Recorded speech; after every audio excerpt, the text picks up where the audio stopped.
Hello and welcome to A Muggle's Perspective. I am joined today by Braden. Braden, how are you? I'm doing well. How are you? I'm good. On a scale of 1 to 10, how excited would you be to go to Slughorn's Christmas party? I think I would give it like a 6 or a 7. Oh, wow. Hi. I like it. You're ready. Ready to go. Yeah, I mean it's probably a good networking event, you know? Like who's who is there? Always on the I lookout don't for... really I don't really get Slughorn. I don't really get his like angle on all this, so that's why it's not like an 8 or a 9. I Yeah. think I've got a little bit of apprehension, a little bit of suspicion. Okay, Um, let's say it was Tom Lutz throwing a Christmas party when you're a high schooler. It's the same Christmas party. Instead of Slughorn, it's Tom Lutz. How excited are you now? Now we're talking 8 or 9 for sure. Yeah, I'm all in. I'm all in on Yeah. that. Let's say it's Pat McClamrock hosting a Christmas party. Tens, tens across the board. I've been to a And I'm Pat bringing a McClamrock Christmas. notebook so I can just write down wisdom Dude, I can make that that just happen. spews from him. I can make this happen. We can get, honestly, I should get him on the pod. Pat, come on the pod. So today we are breaking down chapters 15 and 16 of Harry Potter and the Half-Blood Prince. We were going to do 4 chapters, and we thought, why do 4 chapters, you know? It's already 6 o'clock, so let's just do 2 chapters. Set the bar low. Yeah. We won't be disappointed. That's a common theme for the two coming up on, I guess not coming up on 2.5 years, but we've been podcasting for a while. And we should just continue to set the bar low for ourselves. Whoa, we have a patron. Wow, that's awesome. Oh, it's Rachel. But still cool. Still good. So we're opening up I here. feel like that's how you live in the podcast world, right? Oh, I thought you were saying that's how I live, like in my life, and you're right. It is. No. Just I don't know. Maybe I'm wrong, but as a podcaster, like you gotta have small attainable goals, right? It's a big world out there. Lots of podcasts. Smart. Yeah. Our next small attainable goal is to get picked up by Spotify and be featured. I saw Oprah has a podcast binging list out. We should try to get on that next year. Those are small We attainable should try goals, to right? get on any Oprah list. Yeah. Yeah. We'd like to get sponsored by Freshetta. That's true. That's more attainable than those other goals. Yeah. How many listeners should we tell Freshetta we have? Like 10,000? Would that be enough? I don't care what's true or not. We probably need to do our homework on like what kinds of sales Freshetta is doing in the pizza industry, Mm-hmm. and maybe do something kind of correlated to those numbers as far as what our listening base is. Just to get on their radar, you know. So listener homework, if you guys can sort of do a little bit of research on Freshetta, maybe hit us up with their contact information, like an email address, get some stats, kind of what they are going to be wanting from us vis-a-vis listenership. Email that to us. Hit us up. Our DMs are open. Slide on in. Yeah, slide on in. I feel like we're doing a lot of sliding in here in these couple chapters in terms of social interactions. We're starting on chapter 15, The Unbreakable Vow. Speaking of sliding into DMs, we open with a lot of Ron versus Hermione feuding. We've got the lavender situation. So I wanted to ask you, Braden. Lav. So is that what we're going with? Do we just refer to her as Lav? Yep. Juan and Lav. They're pretty much a power couple. If we're looking at two sides here, are you team Ron or are you team Hermione? Both. Two questions. Which one do you support as a reader, and which one would you be in this situation if you have to put yourself in the book? The one I support. Well, I guess like let's talk about their objections towards each other right now. Yes, So please. Let's do. is annoyed. Ron is annoyed with Hermione because she was interested in taking him to the Slug Club parties, but didn't ask soon enough. Like, I don't really know. I guess I'm kind of Team Hermione because I don't really understand how Ron has any pull or reason to be upset. Can you maybe vouch for him on why I would think about being Team Ron? If I'm going to try to represent and defend Team Ron, he's frustrated that Hermione attacked him with some birds. She sent those birds on him at the end of the last chapter. He's got some scratches and cuts. He's still mad about that. Yeah, I think you tend to gloss over that, like a physical pain in the wizarding world. Out. Yeah. Mm-hmm. So he's frustrated about that, and he is kind of feeling independent and rebellious because he has a chance to snog. And so he's like, let me snog. Like, why would you be against me snogging? You didn't snog me. So that means I'm reading page 304 here. So she found out someone wants to snog me too. Well, it's a free country. I haven't done anything wrong. I never promised Hermione anything, it goes on to say. I mean, all right, I was going to go to Slughorn's Christmas party with her, but just as friends. So his argument, I guess he's more on the defensive than the offensive, because he's annoyed that he doesn't like that she's annoyed. He doesn't think she has the right to be annoyed at him for snogging someone, and also the right to attack him with birds.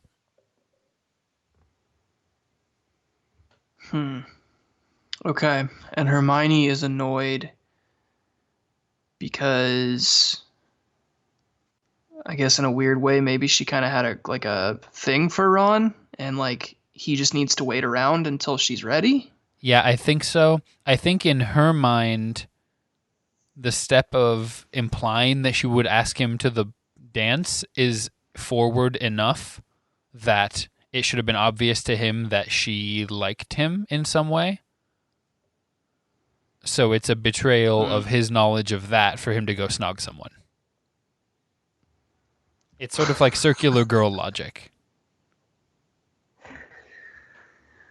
Oh, so I'm in uncharted waters here. Okay. What I'm hearing is that you think they both have very reasonable, coherent arguments to make, right? Yeah, and I guess after hearing you defend Ron, I'm not as heavily Team Hermione. Because he's right, it's a free country and you can snog whoever you want to snog. And Ron is a guy who struggles with confidence, so if Lavlab's moving in and giving him some attention, you can't blame the guy for wanting to pursue some snogging. And like if Hermione is upset about him not reciprocating the indirect attention that she posed, then maybe she should try being a little more direct. Yeah, that's fair. That's probably like the guy perspective to take, you know? So I'm not completely unbiased here, but well, and then I think now I will say in Hermione's defense, like the quantity of snogging that we're experiencing right now is ridiculous. Right. That's like the natural. Yeah, that's a natural place to go, is that and we'll get more into it, I'm sure, because there's a lot of snogging for all 4 of these chapters. We're only talking about 2 today. But as things go on, it's less that she's hurt and more that she's annoyed by how much he's snogging. As I think anyone would be. Yeah, there've got to be other Gryffindors that are rolling their eyes too. Yeah. So, I mean, with the quantity of snogging and then the pet names that we introduce, it's getting out of hand quickly. And we've all been there. Have you had a friend in a relationship like this in real life? That you were just annoyed with how hard it happened? Yeah, I'm sure. I mean, we all have, right? Yeah. I think we probably have had it with the same friend at some point. I don't really want to name names, but you can if you'd like to. I mean, we only have so many friends, like really good friends in common. Yeah. One of my really good friends in high school, I don't think he would deny that he could kind of be a Ron sometimes. So, A 1-1. yeah, he had a little bit of Wan in him. And then from his stories, I think it continued into college. So, Nice. yeah, we keep going through this chapter. We haven't really discussed the party at all, Slughorn's party. So basically, Ron invites Cormac, or not Ron. Ron invites Cormac. He's at perfect liberty to snog anyone he wants. It's a free country. Anyone he wants. Hermione invites Cormac. Is this fair to you, or is this a low blow? I mean, it's lining up with Ron's logic, right? I mean, you can hang out and snog with whoever you want to snog. So if that happens to be Cormac for Hermione, then whatever. It is a little close to home with, rival keepers. And frankly, how it turns out for her in general just kind of confirms that he sucks and is just kind of an animal. But so I mean, it doesn't really work out for her in anyway. But like, I didn't really have a problem with her deciding to go with him. Now, do you think if you put yourself in Ron's shoes, I guess maybe not in Ron's shoes, do you think that this is a successful tactic to try to hurt Ron even more? Because I think that's pretty obviously what it is. Does it succeed in that? Yes. Yeah. Oh, for sure. For sure. He, like I said, he's a guy that struggles with confidence, and he felt really threatened by Cormac. And I think Ron probably shares the same kind of like, I kind of like you, but I don't want you to know I like you feelings that Hermione has for him. Yeah. And so at this point, it's like the typical like middle school, like, I like you, but I'm not going to tell you I like you, but I'm going to be really mad if you don't act like you like me type situation that they're both kind of throwing around towards each other. And Harry's unfortunately stuck in the middle of it. Harry's stuck in the middle of a lot this chapter. He gets cornered by like a real vampire and Professor Trelawney. For a split second, I thought that Harry was going to ask Hermione to go with him, just as friends, Because it makes sense. Right. Like I felt like they could have easily had a not awkward conversation of like, why don't you just go with me? Ron will understand we're just friends. Yeah, it seems like it'd be the safest move as far as Ron's perspective. So unless Hermione just really actively wanted to hurt Ron, she might be like, no, that's not mean enough. I'm not going to go with you because I want to be meaner than that. Which is probably what ended up happening. Yeah. So what is your favorite scene here from the party? I'll give you a couple candidates. There is Trelawney cornering Harry, and then Trelawney getting really into it with Luna, and them just kind of discussing, conspiracy theories. Or did you prefer Malfoy getting yelled at by Filch? I kind of enjoyed Malfoy getting yelled at by Filch. It was a good reminder for me that Filch is not biased towards evil. Right, you just think of him as being on the Death Eater side. Yeah, kind of. And so it was like Filch is kind of an annoying character, but at least he's completely unbiased. He hates everyone equally. Yeah, he really does. So Why do we think Malfoy was trying to get into the party? I don't know that. So he's sneaking around by himself, and I mean, there's a lot of like important or top students at this party. Um, but I don't know why he's trying to get in because Snape acts like it. I forget the exact text, but when Snape realizes that he's there, he's kind of got like a shocked, horrified look on his face. Like, what the heck are you doing here? Yep, page 321. And Why was Snape looking at Malfoy as though both angry and, was it possible, a little afraid?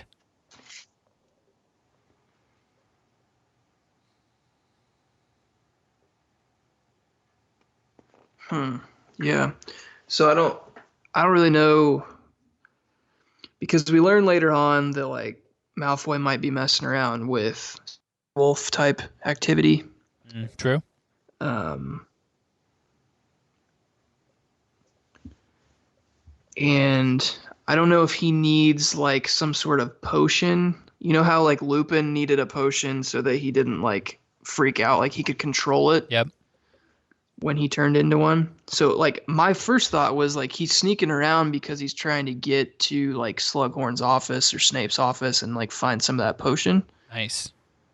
But that doesn't really explain why he would want to come to the party. So maybe he was just trying to snog It's a free country. and like he knew he knew there'd be some girls at the party. Yeah. I guess that's true. He knew that things weren't going to go well with Carmack, so Yeah. he's like he's going to shoot a shot with Hermione, Mm-hmm. That's smart, yeah. I mean, the mudblood. there's no way Hermione and Cormac are gonna. I mean, they seem like the most likely couple to not snog. So, Yeah. and Yeah, I don't know. I don't have like a good feeling one way or the other why he was. Because to me, if he's, because I do think he's messing around with like the werewolf stuff. Like, I don't know why he would. I would think he would want to be as sneaky and unseen as possible. you'd think he would want to. Yeah, right. Like he doesn't. He probably doesn't know how to like handle it or control it yet. So Oh, I mean, I because don't he's a like it. werewolf, Doesn't seem right? wise. Yeah, doesn't seem wise to go running into a party and then like freak out with a bunch of experienced wizards in the room that can Yeah, take him on. that's true. So do we think that werewolf subtext is what's going on during the Draco eavesdropping session we get here later with Snape?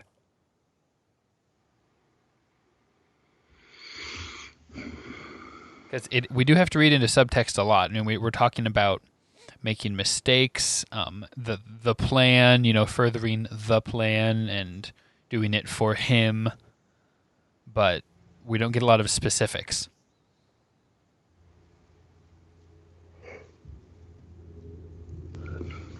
Yeah, says he's working. Like I think Snape uses the term master specifically, I think so, yeah. which would make you think Voldemort, obviously. So, um, I don't know. One thing that ran through my mind was like, if he can get Draco, if Voldemort can get Draco to bite Harry and turn him into a werewolf, Mm-hmm. and basically try to get Harry on his side. Yeah, it wouldn't be the chosen one anymore once he's a werewolf, right? Like if you can't beat him, join him. That type of thing, right? If you can't beat him, force him to join you. If you can't beat him, turn him into a werewolf. Yeah, that's what I always say. Yeah. If you can't beat him, turn him into a werewolf. So Snape seems to be implying here on 322 that Draco was behind the Katie Bell attack situation. But then what I really wanted your thoughts on, page 322 at the bottom, Ah, I see Aunt Bellatrix has been teaching you occlumency. What thoughts are you trying to conceal from your master, Draco? So Draco is not letting Snape read his mind. Why? What thoughts is he trying to conceal from Snape/Voldemort? What thoughts is he trying to conceal? You'll have to cut some dead time here, Jeremy. Sorry. It's okay. So, I mean, I think part of what we're learning about Draco's character, or at least what I'm thinking I'm learning, is that he will do anything for the glory, like to get the attention on himself. You see that in the way he interacts with his friends, and he makes the comment in this argument with Snape that, like, something about, like, oh, you want to help me so that you can get the glory from Voldemort. Yep, that's on 324. You want to steal my glory. Yeah, so I think Draco may just be going rogue here. Like, this may not even be something that Voldemort put him up to. Voldemort did put him up to something, and Draco's kind of like, well, I'm going to do it my way because I'm smarter than everyone. And then then Voldemort will see that I'm like, I have ingenuity and can kind of take on my own responsibility, and I'll be his most trusted servant. I think that makes sense given the context of him being like a 16-year-old kid, you know? Right. And Snape even says, you are speaking like a child when he talks about stealing glory. Because Snape's trying to imply that this is about something bigger than personal glory.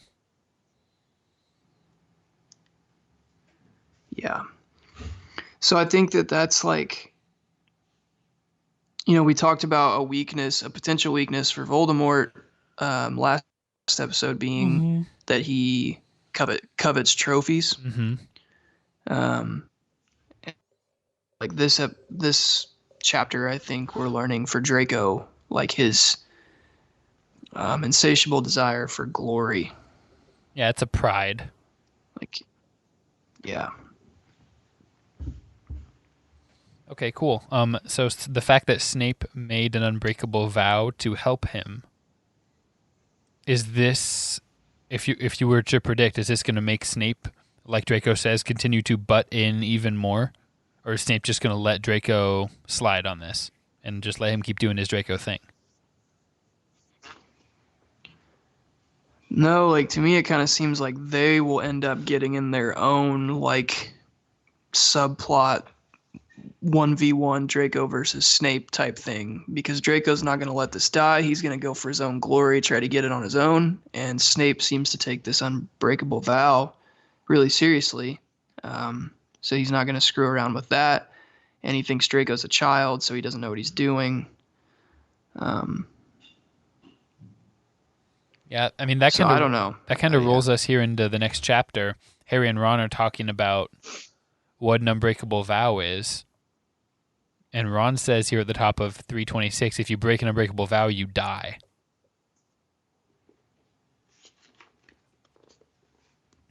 Have we fact-checked that? Do we believe Ron?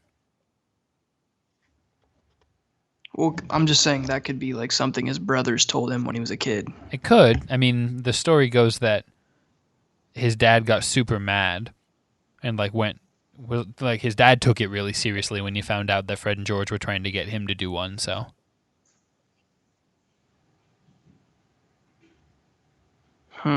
Yeah, so I guess Arthur wouldn't freak out like that for nothing, so it's probably true. Chapter 16, A Very Frosty Christmas. Before we jump all the way into that, I do have a howler. Hey guys, it's me, Rachel, and George. We are actively on a walk. Just listened to the Muggies. Well, I paused it to howl in and give my take on how I'm pro-dog, because I'm actively walking my dog. And glad you had someone to talk about Barnes with, Rogge. We're still not going to live in one. Okay, keep up the good work. Bye. So I'm not sure if you, better than I, could understand exactly what was being said in the second half of that. I did not. I was kind of hoping you, being the closest human to her, might be able to decipher some of that. Okay, so I think she said, glad you had someone to talk about barns with, Rogge. So this is referencing the time that we spent like 10 minutes talking about how I want to live in a barn. That was a good combo. And good content. She could have said, we're still not going to live in one, but she also could have said, we're definitely going to live in one, you know? Who's to say? She left it pretty nebulous, so... If she wanted me to know exactly what she was saying, she should have spoken more clearly, maybe. I don't know. I stand by it. I've seen some good barns here in the last few weeks. I still always point them out and ask if we can live in them.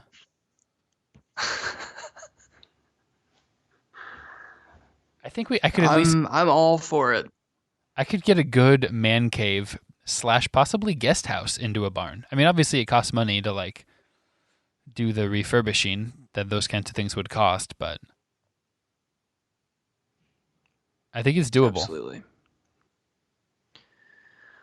I am here for it.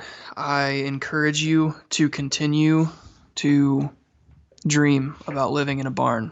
Thank you. And I hope that one day it comes true for you. If I would love to have a house barn. What about a barn house? Well, that's a different conversation for a different time. If I end up in the next 20 years with a property with a barn that has a guest house in it, would you come stay in it? Yes. Okay. I'm holding you to that. It's on the record now. Absolutely. You are invited anytime. I really appreciate you keeping an open invitation to a future hypothetical barn house. It's happening. Don't worry. A couple Do We Cares. Going to work in a couple Do We Cares for Chapter 15 before we move all the way into Chapter 16. Do we care about the girls lining up at the mistletoe trying to catch Harry in a snog?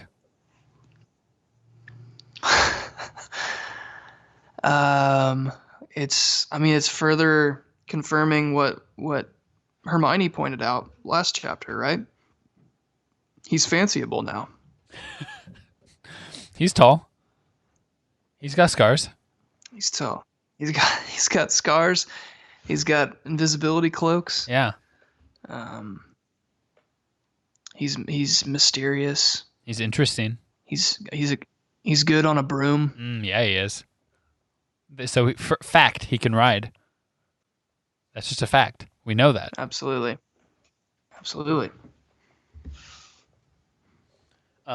Do we care about the love potions being smuggled in via mail? Do we think the mail is going to become an issue? I do. I don't think that they are watching it as closely as they think they are. Right. AKA, seems like that's a tough thing to do. Yeah, it's just Filch in a room trying to sort through all of it. So, seems like that's a vulnerability. Keeping an eye on that. Do we care about the proposed relationship between the librarian Madam Pince and Filch? Not at first. I could see where that would be a very mutually beneficial relationship, though, as far as like both having hatred for children and most people being able to kind of pass information back and forth about what's going on. Yeah, it seems like the library is going to be one of the main areas that Filch doesn't control, so it'd be good for him to get some more information about that. Yeah. So that may be his only motive for like showing interest in her. It's like, well, she could help me watch the kids that I hate when I can't watch them. So listen, if that's what it takes for Madam Pince to get some affection, then like, who are we to judge? You're right. You're so right. Thank you. Do we care about Harry taking Luna? Is there anything there? I kind of hope so. I think I've stated I'm Team Luna in previous episodes. In previous episodes, I enjoy her character. You've also stated that you weren't sure why she was still a thing. I remember there being chapters when you were like, that was early. We're supposed to care about Luna. Okay. That was early. Maybe I'm misinterpreting it. Her character, like, it just seemed like she kept... I mean, like, yeah, she hasn't... It is kind of like a extra character that, like, doesn't really do anything yet. But I don't know. After watching the movie, it changed my mind. I just like her character. She brings her alive. I was going to say that, actually. It's absolutely fair. One more. Actually, maybe that was the last one. One more. Do we care about the vampire that was there at the party? Yeah, that kind of got, like, offhandedly mentioned.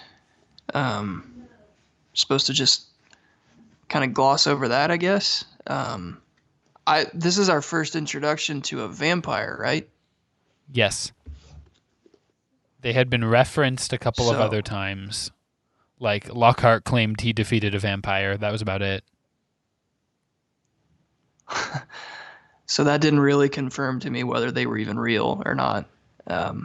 Remember Lockhart, But remember when he was like a really important part of the plot? Yeah. Yeah, I think we care about that for sure. That's vampires, werewolves. Oh my. Werewolves, vampires. Man. Okay, Very Frosty Christmas. We get a chapter at the Burrow. And I'm going to be honest, I'm a mega Harry Potter fan, and there's just not a lot of little less conversation, a little more action for me in this chapter. Your thoughts? Agreed? Yeah, I think Elvis said it best. Yeah. To get down to brass tacks, Harry's hanging out with the Weasleys. He's hanging out pretty hard. He's eating Christmas pies and listening to Christmas music. Have you spared much thought for Lupin prior to this chapter? When's the last time you thought about Lupin?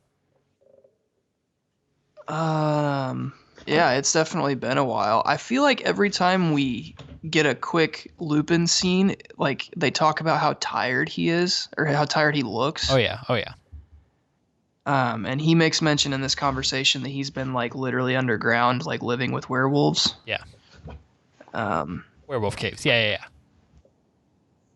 So I feel like there's a lot going on behind the scenes where, like, members of the Order are getting physically taxed, like Lupin, and then, like, obviously Dumbledore's hand, and then you got whatever's going on with Tonks. Is like a totally different person. Mm-hmm. Yeah.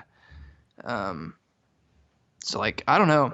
There's, like, a war going on that we don't know about yet, maybe, and I hope we don't lose Lupin. I like Lupin. That's another one that really came to life for me after watching the movies. I just really like the actor that plays Lupin. He is good.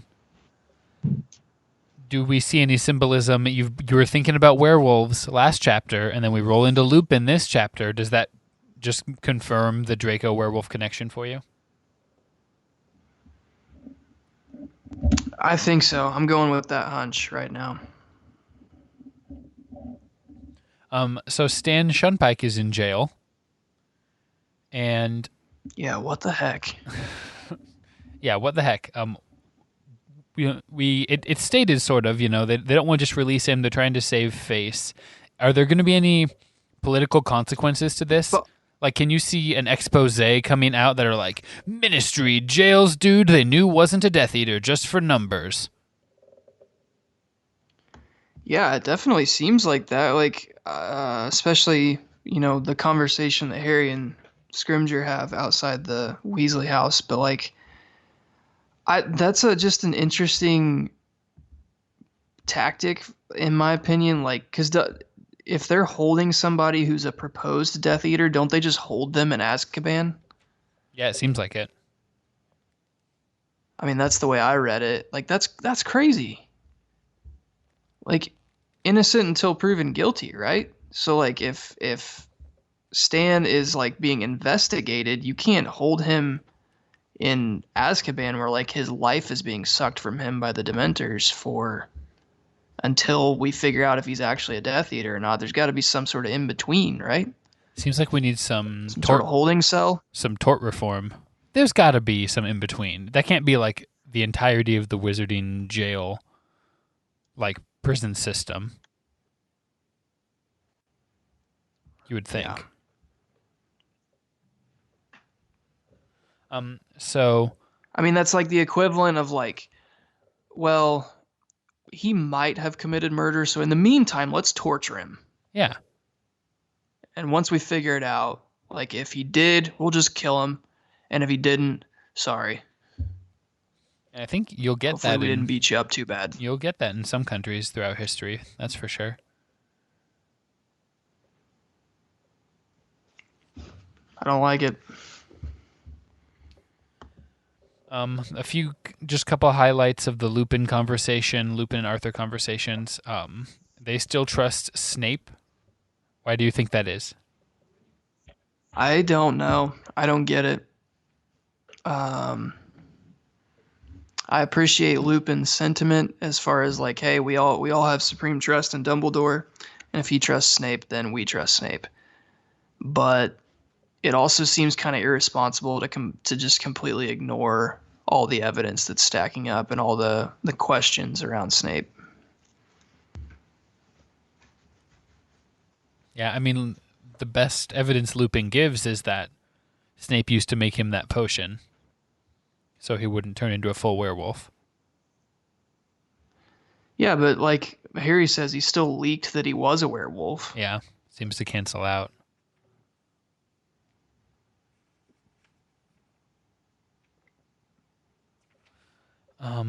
We get a lot of werewolf talk. Oh, okay. And then I wanted to ask you what you thought about on page 336. Harry is kind of interrogating Lupin on the Half-Blood Prince. What's your read on that? Is Lupin concealing something? Is there a reason that Lupin wouldn't tell Harry that James was the Half-Blood Prince? Or does he seem sincere? I initially read it as pretty sincere, like he was just kind of as like stating as a matter of fact, like that doesn't make any sense because doesn't he like look Harry in the eye and say like James was pure blood? Yeah, he does. So like I dismissed it at that, but I guess maybe it's possible I didn't read far enough into like Lupin's kind of skirting around the question, maybe.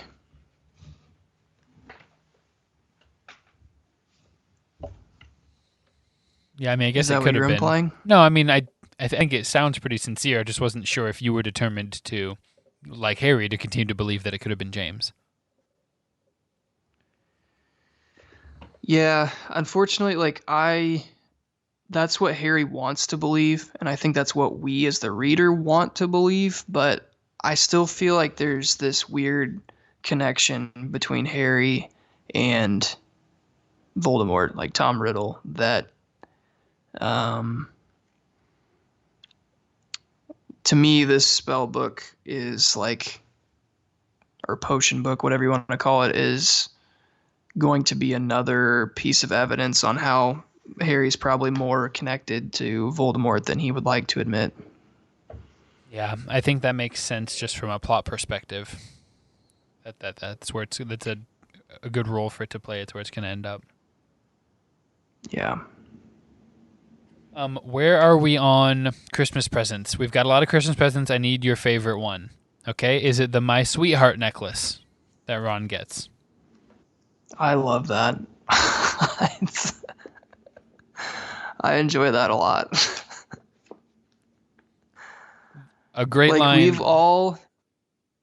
I feel like we've all been in like a middle school or high school relationship where we thought when it's Christmas or Valentine's Day, like that means you get them a necklace or some piece of like jewelry, and because you don't know what else to do, you just give them like a heart or something. Like I'm guilty of that. And this takes it to a whole nother level. My sweetheart, large literally letters. Says my sweetheart. I'm picturing like 2-inch, 3-inch high letters.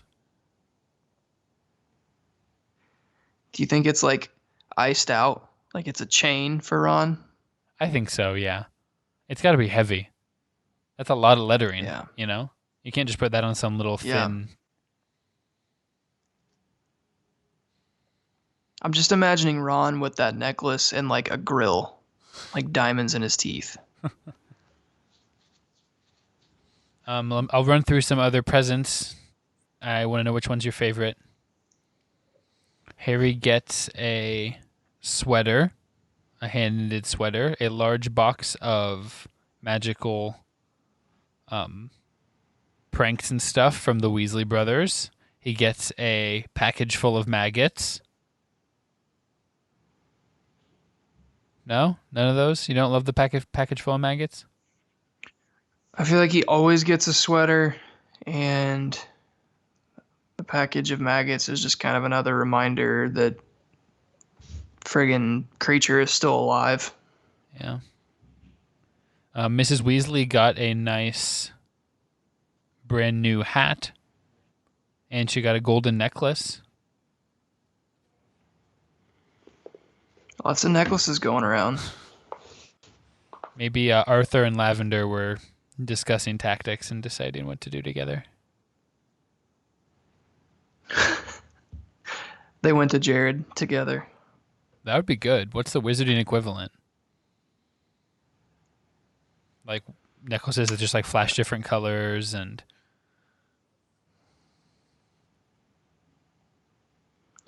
Yeah,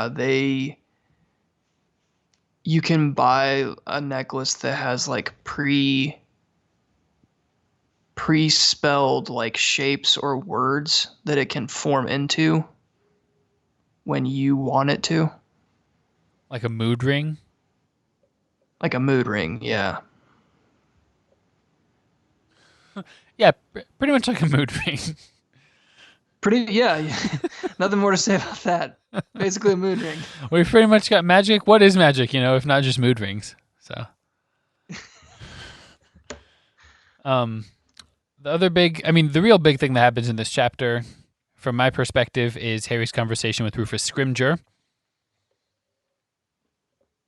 I've got a couple questions, unless you had any broad thoughts about Scrimgeour. I guess, is it your natural duty as Minister of Magic to want to save face all the time? I mean, I guess it's just a highly political position, and it's all about reputation and public view. But I was kind of hoping this guy would be different than Fudge, and this isn't helping his cause. So you're pretty much... When you see Scrimgeour on these pages, you're pretty much thinking Fudge. Like he's not really differentiated himself much in your mind. He's just like he's a little better than Fudge in that Fudge was just delusional. But at the end of the day, it's kind of like every politician. Like it's about how you look. It's about reputation and public opinion. So on page 344, he basically says that he does it really matter whether you're the chosen one or not?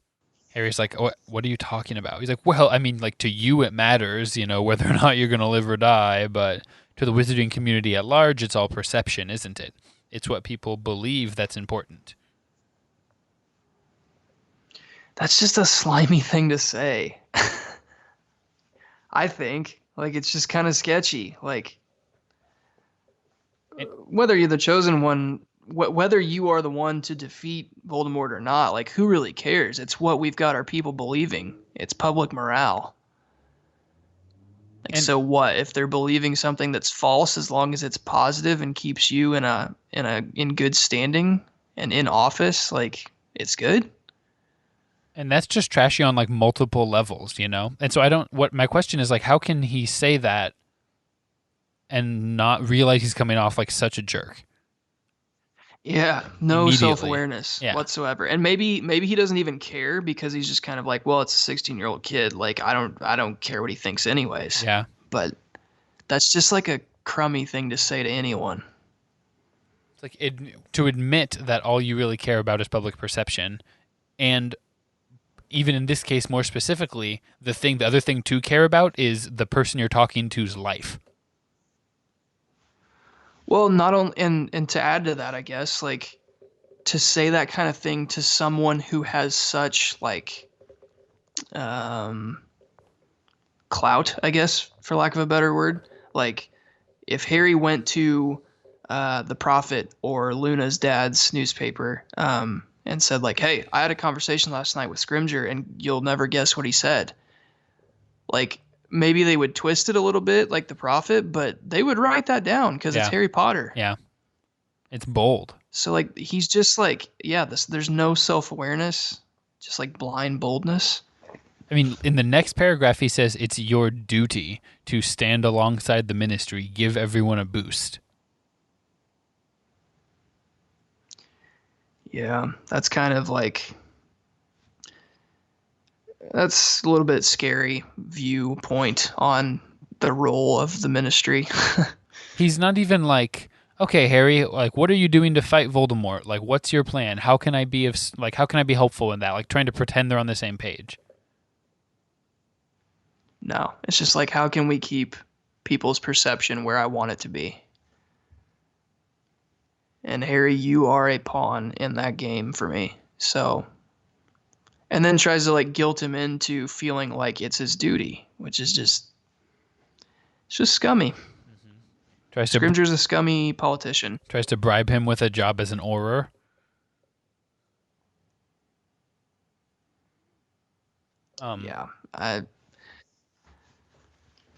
So I think I'm feeling a beef coming on here based on my next question.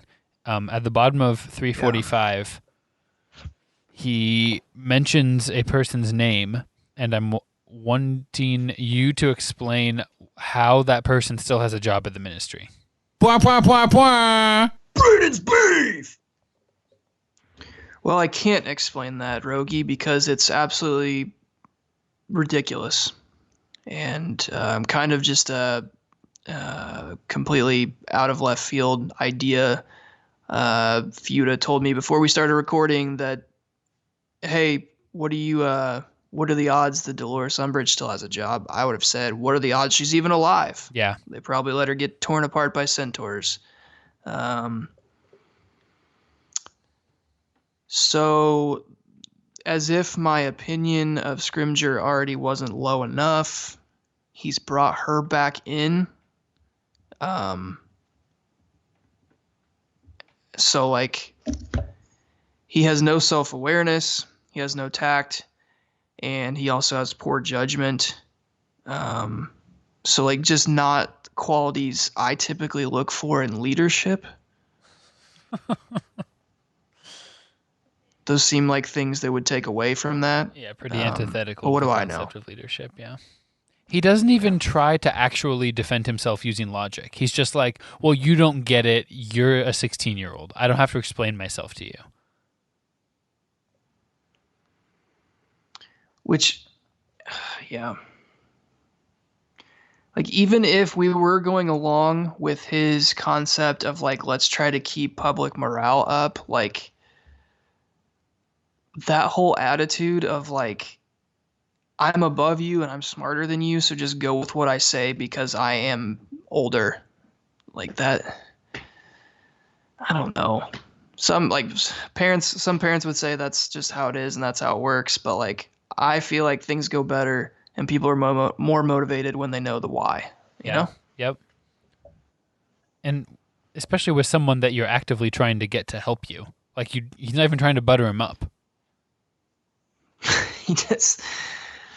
And maybe he just doesn't respect Harry. Yeah. Maybe he doesn't think he's as big of a deal. And, like, he probably hints at some of that with being like, not really confirming or denying whether he thinks Harry is the chosen one. He just kind of keeps leaving that pretty like vague.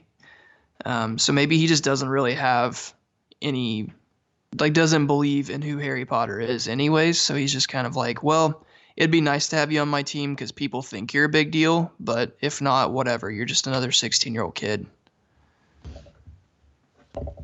On 347, this really sums it up for me, this interaction.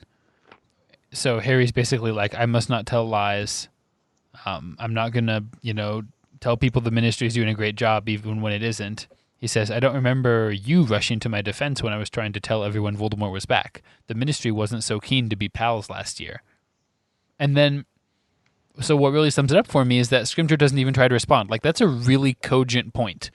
Like, you should have a response for that at all. And he just says, well, what's Dumbledore up to? Like, he just skates past it. When you're not the person that's going to respond with logic to a pretty straightforward statement like that, then, like, I have no time for you. Yeah. So we can add doesn't take responsibility to the already impressive resume for Minister of Magic.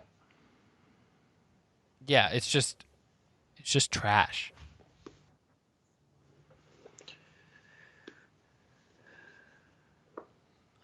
It's unfortunate that, like, they can't,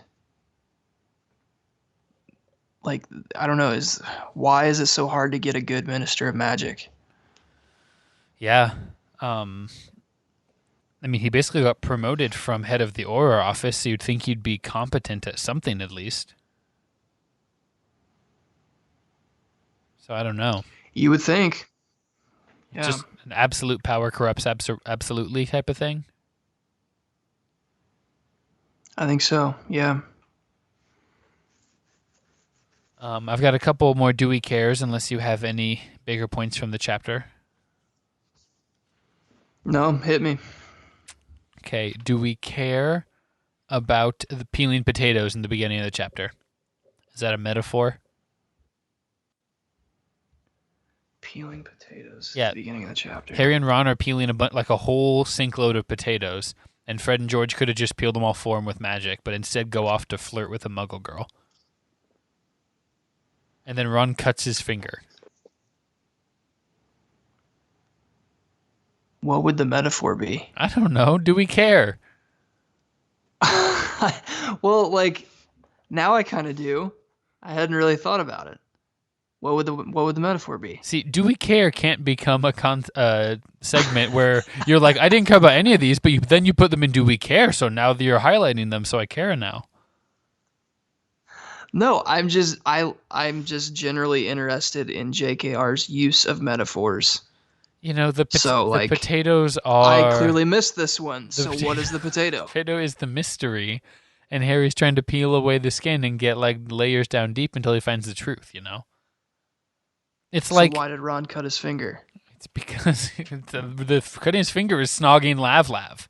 Like, he's way off, and he's peeling away at the wrong thing. He's peeling away at himself, at his humanity, at his manhood. This is good. This is good. Thank you. This is do we care is actually just me making convoluted metaphors and you praising me for them. Do we cares is actually just you analyzing, like, the authors. It's an English course. Yeah. Taught by Rogge. Someone really well qualified to do that. Do we care about Celestina Warbeck and the songs on the radio? The only reason I would care is that I didn't listen to these chapters, so I didn't get to hear Jim Dale sing it. That's really all I care about. I'm going to try to find a clip of it on YouTube and send it to you. Okay. Because it's pretty great. It's pretty great. Do we care about the second to last paragraph here on page 348? Scrimgeour says, well, it is clear to me that he has done a very good job on you. His eyes cold and hard behind his wire-rimmed glasses. Dumbledore's man through and through, aren't you, Potter? Yeah, I am, said Harry. Glad we straightened that out. Do we care about that? I care about it because I have read into the next chapters, and Harry tells Dumbledore that he said that, and it makes Dumbledore tear up. Yep. Which, like, I think as the reader almost makes you tear up. Yep. And so, yeah, I care about that because while I have been kind of critical of Dumbledore and his like trust in Snape and just like not communicating well with Harry, I do think he's got Harry and Hogwarts' best interest in mind and at heart. And I just appreciate loyalty. So I liked that Harry, being 16 and talking to an authority figure like the Minister of Magic, like had the guts to say that to him. Yeah, and I mean, we've seen Harry question Dumbledore a couple times, about the Snape stuff and about him not taking Malfoy seriously as a threat, so... Right. It's a pretty strong vote of confidence. It was cool to just see that, like... Yeah, because, I mean, Dumbledore talks about all the time, like, in these uncertain times, the best thing, like, the worst thing we can do is fracture and, like, not come together. And so, like, Harry saying that, whether he believes it all the time or not, I don't know. That was just cool for his character. Do I have any other do we cares? Do we care about Percy showing up? Yeah, just because it was kind of weird. Like, he's still just cold and standoffish. I don't really like Percy at all. I think Percy kind of sucks. Yeah, he does. But they do get to splatter his face with mashed parsnips. Yeah, I wish we could have actually gotten to see that scene. Yeah. Like, that doesn't really, like, we don't really, we just, that's kind of gets, like, implied, right? Yeah, we're told that it happened, but, like, you picture almost, like, Western shootout music, and Ron, and, like, Fred, George, and Ginny all look at each other, and they all have spoons in their hand, and they just, like, quick draw, see who can hit him the fastest. Yeah. So, good deal. We care some about these chapters. We have already read the next two, which will be exciting. If you would like to join us next episode, please read chapters 17 and 18 of Harry Potter and the Half-Blood Prince. If you, like Rachel, would like to have your voice analyzed and potentially critiqued on live on air, not live, just on air. Actually, that's the first time we've ever done that. Please give us a call. It is 978-POTTER-0. So that's 978-768-8370. You can call or text that number to leave a text or voicemail, and more than likely, we will play it on air. Ask us about Harry Potter. Ask us about NFL Street. Ask us about Barnes. We'd love to hear from you. What else do we want them to do? Something with Freshetta? Just be tweeting and tagging Freshetta in anything related to a post about a Muggle's perspective. Just ultimately just eat more Freshetta pizza. Mm-hmm. It's great. Yeah, in these trying times, we're all trying to do our best out there these days, and that's just one little way that you can help us is to eat more Freshetta pizza. Amen. I'm going to eat one tonight, actually. You are? They got them back in stock? Oh, absolutely. Dude, yeah. Happy for you. We had to fight people to get to them, but it was worth it. I'm picturing you like tossing Hannah over a couple old ladies. Yeah, it's a team effort. Yeah. It was kind of a Trojan horse situation where like I put her in the cart and wheeled her into a group of old ladies. And then she just like sprung out and yeah, it was good. She danced her way over there, whipped her hair back and forth.